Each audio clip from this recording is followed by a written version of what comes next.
Pas ndërtimit të rrugës së re Shkodër-Velipoj rreth një dekadë më parë, rruga e vjetër kanë njësur që të degradohet. Banorët kryesisht të zonës së Berdisës kanë kërkuar ndërhyrje, pasi amortizimi i rrugës ndikon në amortizimin e mjeteve, por edhe në vështirësinë e qarkullimit të tyre. E dëmtuar dhe jashtë standardeve, kjo rrugë është kthyer në një problem të përditshëm për banorët e zonës. Sipas tyre, pas ndërtimit të rrugës së re që lidh Shkodrën me Velipojën, ky segment është lënë në harres nga institucionet përgjegjëse.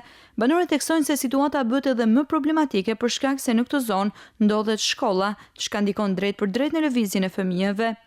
Ka shumë nevojë. Me drash me jesë mu largu prej gropave ujit e prej shumë. Në tanë këta shtëpia që janë këtajnë, s'kan ka lëvizin. Nuk i bjen kujnë mend më me e qyrë këtë rrugë. Është rrugë e përgjithshme. A kanë gjithmonë rrugë e përgjithshme, pa vërtet ka dalë edhe strada këtej. Po problem kena në fshati. Kena problem se vinë fëmija shkollës për i Berdisësipme, vinë për i Trushit, vinë për i gjithka, e tana që rrugë shumë problematike. Ky segment rrugor tashmë ka kaluar në administrim të autoritetit rrugor të Veriut në qendrën e Shkodër. Bëhet fjalë vetëm për 3 kilometër rrugë deri në pikën e lidhjes me aksin e ri Shkodër-Velipoj, një distancë e shkurtër që kërkon ndërhyrje dhe mirëmbajtje të menjëhershme. Ndërkohë, kjo rrugë përshkohet çdo ditë nga rreth 300 familje të zonës, të cilët presin që premtimet për rikonstruksionin të konkretizohen sa më shpejt.